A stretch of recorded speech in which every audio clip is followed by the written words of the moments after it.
박사님께서 네. 산업용 윤활유도 하시고 그러다 보니까 자동차 엔진 오일 말고 다른 물어봐요? 산업용 윤활유에 대한 질문도 종종 들어와요. 그리스를 주기적으로 주입하고 있는 대형 기계를 운용하고 있습니다. 그리스도 금속면에 트라이버 필름을 만들어주나요? 저는 그리스의 트라이버 필름을 생각해 본 적이 없거든요. 네. 트라이버 필름이라는 거는 윤활하는 표면에 다 생기는 거예요. 산화안정제랑 녹방지제만 들어있는 윤활유에는 트라이버 필름이 안 생기긴 하는데, 그게 아니라 마모방지 첨가제나 프릭션 모디파이어나 극압 첨가제 이런 게 들어가 있는 데는 당연히 트라이버 필름이 생기죠. 기어들이 맞물로 돌아가고 베어링도 돌아가야 되니까 여기에 마모방지 첨가제 이런 거 다 들어간단 말이에요. 트라이버 필름이 생기는 세 가지 조건이 있는데, 하나는 열이 발생해야 돼. 주로 마찰열입니다. 하나는 첨가제의 열분해가 일어나야 됩니다. 또 하나는 활성화된 표면이 나와야 돼. 금속 표면. 금속은 자연계에 있으면 산화막이 반드시 생길 수밖에 없어요. 이거 없는 거는 금속이 아닙니다. 얘네가 서로 마찰하면서 부닥치잖아요. 그럼 이 옥사이드막이 깨져서 없어지는 거예요. 그러면 베어 서피스라 그래서 메탈이 그냥 나옵니다. 그럼 얘네가 활성화돼 있잖아. 그럼 액티브한 금속 표면이 일어나요. 공기 중에는 공기가 있으니까 산화막이 바로 생기고, 윤활유에서는 산소가 없으니까 활성화된 첨가제 끌어들어가다가 만들어.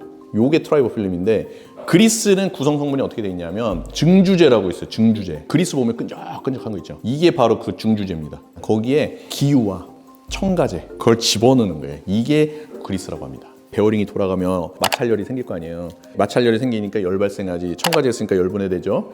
금속 대 금속 마찰이 생기니까 베어 서피스 나올 거 아니에요. 그럼 거기에 트라이버 필름이 생길 수밖에 없어요. 그래서 트라이버 필름이 그리스에도 생긴다라고 말씀할 수 있습니다. 생업에 밀접하게 되어 있는 곳에서 사용하다 보니까 비용 부담으로 보충 기간을 이제 길게 잡아도 그렇죠. 되느냐고 물어보셨는데, 시중에 있는 그리스는 일반적으로 그냥 그룹 3나 그룹 2 기유를 넣고 만들어지는 거거든요.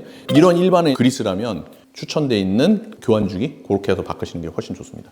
만약에 더 늘려 쓰고 싶다 그러면 증주제 이런 거가 뭐가 돼 있는지 일단 보셔야 돼요. 증주제가 리튬 그리스나 리튬 컴플렉스 그리스냐 뭐 이런 거에 따라 또 수명이 다른데, 리튬 그리스를 쓰실 거면 리튬 컴플렉스가 훨씬 강합니다. 그리스는 좀 다른 게 파우더 형태의 첨가제를 써도 괜찮아요. 녹아 있는 게 아니라 증주제에 박혀서 얘네가 떠 있잖아. 그러니까 얘네들 그 역할을 그대로 합니다. 그래서 MOS2가 들어가 있는 게 나쁘지 않아요, 얘네들은. 혹시 유격 있는 축에 사용하여 유격을 제거하는 그리스가 있을까요? 하고 물어보셨어요. 점도가 짙어지면 엔진 오일에서는 유막이라는 게 생겨서 표면을 보호하는 게 있다고 말씀드렸잖아요. 증주제라는 게 굉장히 짙거든요. 이게 들어가면 유막 같은 효과를 낼 수가 있어요. 그래서 걔네들이 유격을 메꿔주는 역할도 합니다.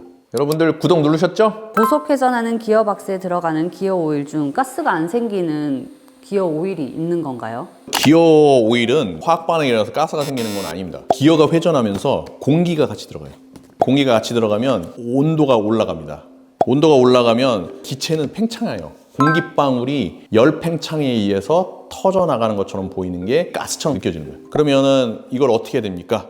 빨리 거품들을 터뜨리게 만들어주는 기어 오일을 써야 돼요. 소포성이 잘 되는 좋은 기유를 쓰는 게 맞고요.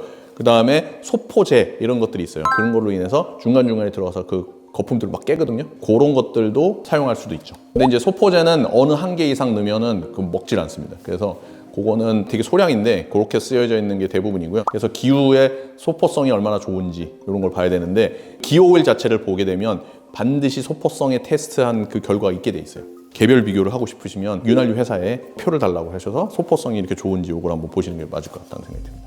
에어컨 관리에도 이제 신경을 써야 될 때가 왔잖아요. 네네. 그래서 에어컨 라인에 들어가는 냉동 오일도 영상 만들어주세요라는 질문이 들어왔어요. 냉동 기유라고 얘기하는데, 이 기유에서 베이스 오일이라고 생각하는데 그게 아니고 냉동 기의 유예요. 냉동기 유. 그래서 냉동기에 들어가는 윤활유다. 냉장고, 에어컨, 자동차에 들어가는 에어컨도 마찬가지예요.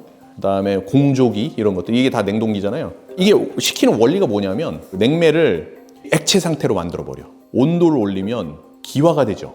기화가 딱 되면서 열을 뺏어가. 요게 열을 뺏어가니까 요게 냉장고나 에어컨의 기능을 하는 거예요. 그래서 들어와서 다시 또 나가서 기화됐다가 요 반복을 합니다. 근데 요 안에 요거를 뿜어냈다가 해야 되잖아요. 냉동기 컴프레서가 들어가는데, 냉매를 뿜어낼 때 이 기계가 돌아가니까 윤활유가 필요해.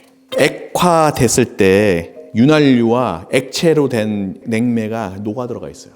윤활유의 컴프레서가 뿜어져 나가면서 여기서 다시 상분리가 일어납니다. 얘는 기화되고 올라가겠죠? 분리된 상태에서 이렇게 돌았다가 여기 액화되면서 다시 들어가는 거예요. 윤활유는 컴프레서의 작동을 하기 위해서 돌아가는 거예요. 냉매는 온도를 뺏어내는 거고 이게 냉동기예요. 냉매가 종류가 되게 많습니다. 옛날에는 이산화탄소 아모늄을 쓰고 냉매를 썼었고 세월이 흘러서 프레온가스, 프레온가스 중에서도 수소가 붙어있는 프레온가스 이렇게 바뀌다가 최근에는 HFO라 그래서 염소가 들어가지 않는 물질로 바뀌었어요. 자동차 냉동기나 이런 데 들어가는 친환경 냉매라고 얘기를 하는데 그것도 플로린이 들어갑니다. 피파스라고 그래서 앞으로 불소를 쓰지 말라고 그러거든요. 그게 이제 계속합니다. 그럼 불소 못 쓰면 여기 불소 들어가 있잖아요. 결국 이것도 바꿔야 돼. 그래서 냉매도 다시 회귀합니다. 냉매의 종류에 따라서 쓰일 수 있는 윤활유가 달라요. 과거에는 광유를 썼다가 이제는 에스터로 쓰던가 아니면은 PAG, 에테르 뭐 이런 종류로 쓰고 있습니다. 그럼 윤활유다 보니까 컴프레서 돌려야 되죠. 그러려면 첨가제도 들어가야 돼요. 컴프레서도 사실은 회전 아닌 거니까 마모 방지 첨가제가 조금씩 더 들어가고 그 다음에 냉매가 왔다 갔다 하니까 온도가 확 올라갔다 내렸다 하잖아요. 그게 물이 생겨. 부식 방지, 그 다음에 물 제거 뭐 이런 것들 다 해야 되고 이것도 뭐 기유, 첨가제 다 들어가니까 교환이 필요할 것 같은데 저는 들어본 적은 없거든요. 그 밀폐된 공간에서 계속 순환되잖아요. 그리고 이 안에 있는 기유들이 PAO나 그룹3처럼 열이 엄청나게 발생해서 생기는 문제가 없어요. 열분해가 그렇게 막 크게 일어나고 그러지 않기 때문에 슬러지나 이런 게 그렇게 많이 안 생깁니다. 그래서 얘네들은 수명이 길어. 냉매가 새지 않는 한 오래 쓸 수 있어요. 근데 이제 새면은 문제지. 새면은 윤활유 같이 새버리고 문제가 생겼다. 그러면은 이제 교환을 해줘야 되는 거죠. 윤활유에 관련된 궁금한 점 있으시면 댓글에 남겨주세요. 그러면 제가 여러분께 알려드리겠습니다. 어디서? 엠블진에서